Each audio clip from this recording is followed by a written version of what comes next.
third verse, it says, "But neither Titus, who was with me, being a Greek," what does that mean? Meaning he was an Israelite that spoke Greek.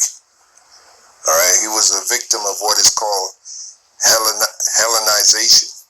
Okay, Google that term, Hellenization. That's what happened to the Israelites after Alexander the Greek came on the scene, and then later when his four generals took over, one of the famous being Ptolemy, our people became Hellenized. They started following the ways of the Greeks. All right, the Greeks were Edomites, truth be told, but those group of Edomites, they started calling themselves Greeks. Okay, and Israelites started following their fashions. For a great example of that, you want to read the book of First Maccabees, beginning around the 10th verse. It tells you that when Alexander the Greek took over, evils were multiplied in the earth, which proves that the Greeks, which were Edomites, are the wicked. Okay, there's an old saying, civilization started with the Greeks. Yeah, wicked civilization. Okay, because there are many greater civilizations before the Greeks. You know, you had the Israelite civilization back then. You had the so-called Babylonian civilization. Okay, and yes, the Babylonians were wicked, but even when the Babylonians ruled, wickedness didn't multiply as when the Edomites ruled. Okay, that's the point I'm making. So there were other civilizations that were greater than the so-called Greeks, but they need to get it right. A wicked civilization started when the Greeks started ruling, and the Apocrypha backs it up. It says in First Maccabees, it says evils multiplied in the earth when the Greeks took over, which are the Edomites. Anyway, Titus, who was with me, being a Greek, which he was an Israelite, speaking Greek, following the ways of the Greeks until he came into the truth, of course, was compelled to be circumcised.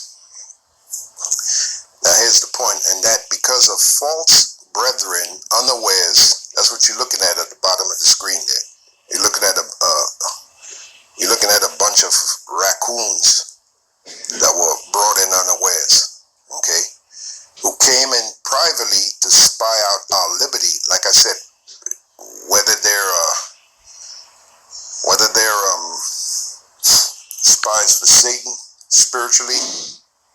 Okay, bear with me for a minute. I want to bring this video back. Keep playing it. There we go. There we go. Oops.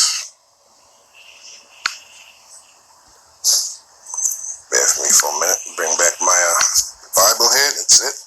All right. So whether they're spies for, in the spirit, or straight up spies that Esau hired to help demonize us, the point is there.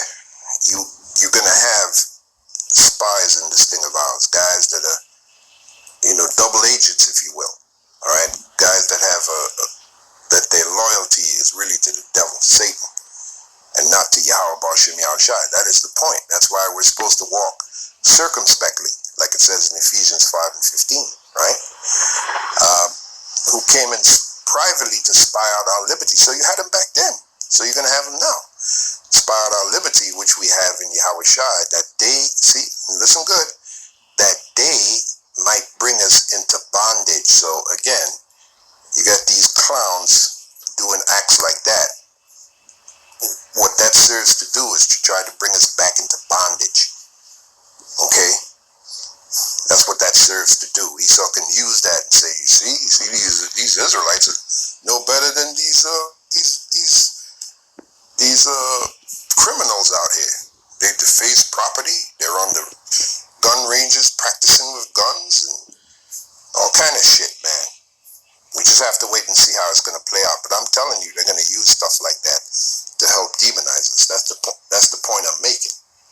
This is the way you have to think. If you're going to think in this thing of ours, that's how you have to think. I'm sorry.